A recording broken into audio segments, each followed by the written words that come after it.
साथियों, जय भीम। खबरें आ रही है कि मेरे ऊपर मुकदमा दर्ज कर लिया गया है। दिल्ली की जाबाज पुलिस ने मुकदमा दर्ज किया है।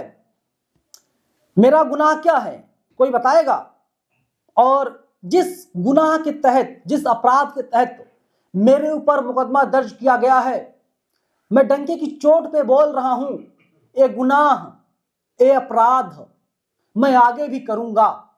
जितना मैं समझ पा रहा हूं, एक मुकदमा दर्ज किया गया है कि नवीन कुमार नंदन बहुजन समाज की आवाज को क्यों बुलंद कर रहा है। चुप हो जाए, खामोश हो जाए, घर में बैठ जाए, या इनसे 100, 200, 500 रुपए लेकर के इनके हाँ में हाँ मिलाए। और मैं आप लोगों को यकीन दिला रहा हूं, मैं ऐसा करने वाला नहीं हूं। चाहे मुझे फांसी पर लटका दिया जाए या फिर जेल में डाल दिया जाए, मुकदमा तो दर्ज हो गया है, जो फर्जी झूठा मुकदमा है। कहानी कुछ यूं है कि 11 फरवरी 2026 को चंद्रशेखर आजाद का एक प्रोग्राम था दिल्ली के जंतर मंतर पर। बहुजन समाज के आंदोलन को कवर करने के लिए एक जहरीली महिला आई थी, उसका नाम लेना भी अब मुझे लगता है उचित नहीं है। वो महिला आती है, मेरे बहुजन समाज के लोगों को भड़काती है, कहती है 5000 साल से पानी नहीं मिला तो जिंदा कैसे हो, मर क्यों नहीं गए। ये शब्द अपने आप में कितना घटिया, कितना अपमानजनक है। लेकिन जब दूसरा पत्रकार उससे पूछता है कि बता भाई, तुमने पत्रकारिता की पढ़ाई कब की, आए बाएं साए करने लगे, उसके पास कोई जवाब नहीं था। तो आप समझिए, ऐसे नफरती लोग जब माइक उठाएंगे तो समाज में जहर घोलेंगे। खैर, 11 तारीख को कुछ लोगों ने इससे जब काउंटर क्वेश्चन किया रुचि तिवारी से, ये बैरंग भागने लगी। तो मैंने अपने कैमरामैन से बोला, मैंने कहा कि एक काम करो भैया, जरा उधर कैमरा घुमाओ। कैमरा घुमाया तो मैंने कहा देखिए भारी विवाद हो गया यहाँ पर, और जो है कि रुचि तिवारी किस तरीके से लोगों को भड़काने की कोशिश कर रही थी। फिर इसके बाद में होता क्या है कि उस वीडियो को मैं अपने YouTube चैनल बामसेफ न्यूज पर डाल देता हूं। 11 को जंतर मंतर पर वहां आंदोलन था। 13 तारीख को ये लड़की मिलती है जो हमसे DU में, मैं प्रोफेसर रविकांत का इंटरव्यू कर रहा था। तो इससे कुछ गुंडे आते हैं, पहले कैमरा बंद करवाने की कोशिश करते हैं, लेकिन हमारा कैमरा नहीं बंद होता। हम इंटरव्यू को कंटिन्यू करते हैं। जैसे इंटरव्यू खत्म होता है, मेरा कैमरामैन जो अमित है वो कैमरे को बंद कर देता है। ये लड़की आती है, मेरे पास 2 मोबाइल फोन थे हाथ में। मोबाइल फोन को अपनी तरफ खींचने की, ऐसे पूरी अपनी बॉडी सटाने की कोशिश कर रही है, और लड़की सटा नहीं पाती है क्योंकि इसके दिमाग में था, एक फितूर चल रहा था कि मैं मुकदमा करवाऊंगी, मैं गिरफ्तार करवाऊंगी, नवीन ने मुझे गलत तरीके से टच किया। पूरा विवाद लगातार बढ़ता जा रहा था। तब तक एक भाई साहब की नजर पड़ी, मैंने उनको बुलाया, वे आए और वो वीडियो उनके कैमरे रिकॉर्ड हो गया। उनके कैमरे पर भी ये जहरीली महिला, नफरती महिला रुचि तिवारी हाथ मारने की पूरी कोशिश करती है, कैमरे को बंद कराने की पूरी कोशिश करती है। विवाद बढ़ता गया और फिर इसके बाद में अंजलि आती है, नेहा आती है, सावी आती हैं, 3 लड़कियां आती हैं। आपने वीडियो देखा होगा कि किस प्रकार से अंजलि जो है वो आती हैं, बीच बचाव करती हैं और फिर इसके बाद में अलग कर देती हैं, मतलब मेरे फोन को रिलीज करवा देती हैं और वो लड़की अलग हो जाती है।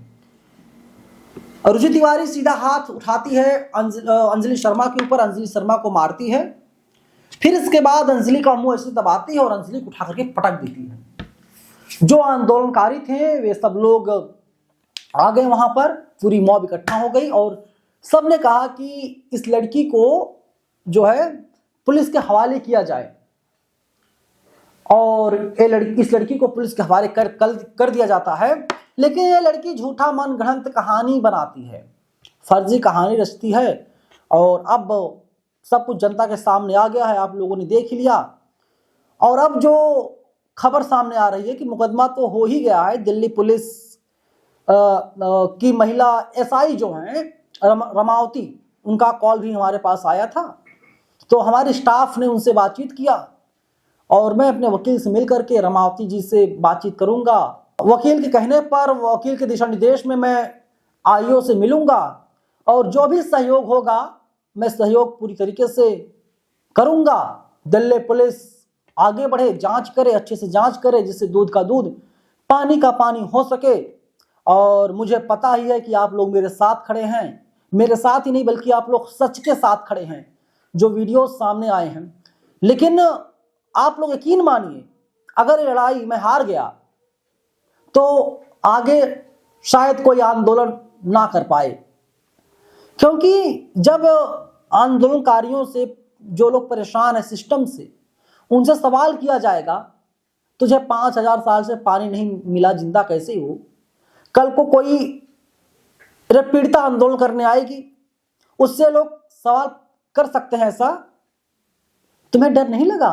तुम यूपी से दिल्ली आ गई, कहीं कोई तुम्हारा रेप कर देता, ट्रेन में बलात्कार कर देता, तुम यहां क्यों आ गई?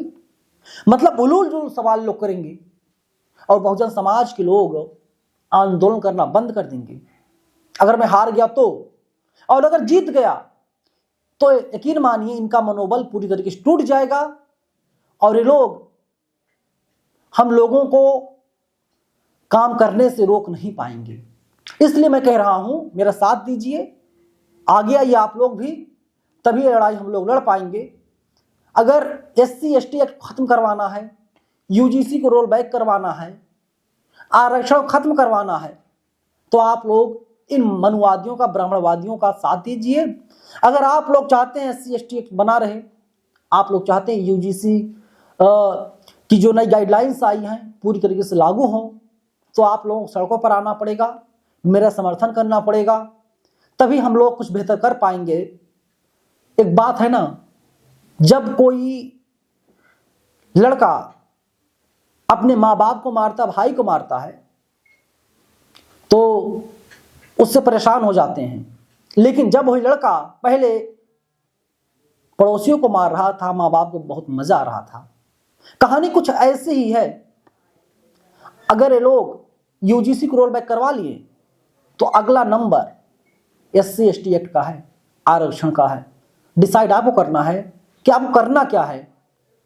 और मेरी लाइन बड़ी क्लियर है, हम चाहते हैं कि हमको इंसान समझा जाए, हमको कदम कदम पर एहसास ना कराया जाए तुम दलित हो, तुम पिछड़े, तुम आदिवासी, तुम चमार हो, तुम भंगी हो, तुम धोबी हो, एहसास ना करवाया जाए, हमको इंसान समझा जाए। वे लोग चाहते हैं, जैसे वे लोग हमारा शोषण कर रहे थे, गले में हांडी पीछे झाड़ू हो, वे लोग यही चाहते हैं कि इनके जब गले में हांडी होगा, पीछे झाड़ू होगा, तभी लोग जीत होगी। ये लोग लड़ाई लड़ रहे हैं हमारा शोषण करने के लिए, और हम लोग लड़ाई लड़ रहे हैं हमको इंसान समझा जाए, मानव समझा जाए, हम आपसे अलग नहीं हैं। अब बोलिए आप जो सवाल है। नंदन जी, आप जो बता रहे हो कि ये जो पत्रकारिता है, तो ये लड़ाई केवल नंदन का नहीं है, ये तो आप जैसे तो सारे बहुजन पत्रकार जो भी सवाल करेंगे उनके साथ भी तो आएगा, केवल नंदन की बात तो नहीं है ये। मैं वही बात बोल रहा हूं कि अगर ये लड़ाई में हार गया, अगर मैं लड़ाई हार गया, मेरा मनोबल टूट गया, मैं घर में बैठ गया, तो शायद आपके जैसे तमाम लोग घर से बाहर नहीं निकल पाएंगे कि इतना मजबूत लड़का जब हार गया तो हम कैसे लड़ पाएंगे। मैं तो चलता हूं कैमरामैन के साथ, और कुछ लोग हैं जो अकेले चलते हैं, उन्हें कहीं कोई गाड़ी में बैठा लेगा, कहेगा फला वीडियो डिलीट कर, गायब करा देगा। दिल्ली में वैसे भी लोग गायब हो रहे हैं, कौन मिल रहा है, पुलिस क्या कर रही है, सवाल तमाम है। इसीलिए बोल रहा हूं, सबका साथ चाहिए, सिर्फ पत्रकारों का नहीं, पूरे बहुजन समाज का। और इस लड़ाई में आगे आकर के मेरी मदद करनी चाहिए, और मदद नहीं करोगे आगे नहीं आएंगे आप लोग। ये लड़ाई अकेले नवीन नहीं हारेगा, पूरा बहुजन समाज हार जाएगा। तो क्या आपको लग रहा है कि आप जो आया है FIR का नोटिस आया है, आपको फोन आया है, तो आपके अंदर क्या आपको महसूस हो रहा है? क्या डर लग रहा है या आपको लड़ने की हिम्मत आ रही है? डरना क्यों है, मैंने पहले ही कहा ना शुरुआत में कि अगर लगता है कि बहुजन समाज की आवाज उठाना गुनाह है तो मैं गुनाह करूंगा, इसकी सजा जिसको जो देनी है दे दे। मेरी आवाज तभी बंद होगी जब ये लोग मेरी हत्या कर देंगे या मुझे फांसी पर लटका देंगे। जब मैं मर जाऊंगा तभी मैं चुप होऊंगा, और ना उसके पहले नहीं। जैसा कि आप बाबा साहब, ज्योतिबा फुले, साहू जी महाराज, जितने महापुरुष उनका आइडियोलॉजी आप लेके चलते हो, उन्होंने तो संघर्ष का ही रास्ता अपनाया, तो आप भी तो संघर्ष की रास्ता अपनाओगे या सरेंडर करोगे आगे? देखिए, मेरे अभी हम कहाँ बैठे हुए हैं, एक छोटे से कमरे में बैठे हुए हैं। अगर मेरे पास ज़्यादा पैसा होता तो शायद हमारे पास आलीशान बंगला होता, हमारे पास सब कुछ होता। और ऐसा नहीं ऑफर नहीं आया, ऑफर भी आया, इसको चुप करा दिया जाए अलग अलग माध्यमों से। लेकिन मैंने कहा नहीं, मरना सबको है और सोने के लिए सबको 4x6 का बेड चाहिए, 3x6 का बेड चाहिए, चाहे कोई मुख्यमंत्री हो, चाहे प्रधानमंत्री, चाहे राष्ट्रपति, कोई हो। मुझे सोने के लिए बेड मिल रहा है, मेरे पास बिस्तर है, खाने के लिए दाल चावल रोटी सब्जी मिल रही है। तो समाज की आवाज़ बुलंद करें, खुद अपने समाज के साथ समझौता ना करें, नाइंसाफ़ी ना करें, वरना कोई और आगे बोल नहीं पाएगा। हमें जो बोलने की हिम्मत मिली है किसकी वजह से मिली है? बाबा साहब अम्बेडकर की वजह से मिली है और तमाम जो बहुजन महापुरुष हैं उनकी वजह से हमको मिली हुई है। और मुझे लगता है अगर मैं बोलूँगा तो जो आने वाली नस्लें हैं उनको लगेगा नहीं यार, नवीन तो लड़ा था, बेशक मारा गया, बेशक उसकी हत्या कर दी गई, लेकिन हमको भी लड़ना है। बाबू जगजीवन राम कहा करते थे, पहली पीढ़ी के लोग मारे जाएंगे, दूसरी पीढ़ी के लोग जेल जाएंगे, तीसरी पीढ़ी के लोग राज करेंगे, कुर्बानी तो देनी पड़ेगी और उसके लिए मैं तैयार हूँ। लास्ट में क्या आप अपने जो लीगल सेल है, वकील है, उनसे बात किया है, आगे क्या करेंगे? आगे जो भी वो कार्रवाई होगी वो उसे किया जाएगा। उस चीज़ को हम पब्लिक डोमेन में हम बता नहीं सकते हैं, क्योंकि कुछ चीज़ें ऐसी होती हैं जिसको बताना उचित नहीं होता है। बाकी उनका भी कहना है लड़ाई लंबी है, नवीन तुम ठीक हो, सच्चे हो, ईमानदार हो, बाकी जो होगा कुछ आगे हम लोग देख लेंगे। और अगर जेल जाना पड़े या पुलिस बुलाए तो भागना नहीं है, डट करके मुकाबला करना है, क्योंकि कहीं से कोई गलती नहीं है। और फिर से वही मैं बात बोल रहा हूँ कि दिल्ली पुलिस रिकॉर्डिंग डिलीट मत कीजिएगा सीसीटीवी कैमरे की, और अगर ज़रूरत पड़ी नार्को टेस्ट करवाइएगा, सीबीआई जांच करवाइए। नवीन कुमार नंदन तैयार है, कहीं पर भी नवीन कुमार नंदन आपको पीछे नज़र नहीं आएगा। ठीक।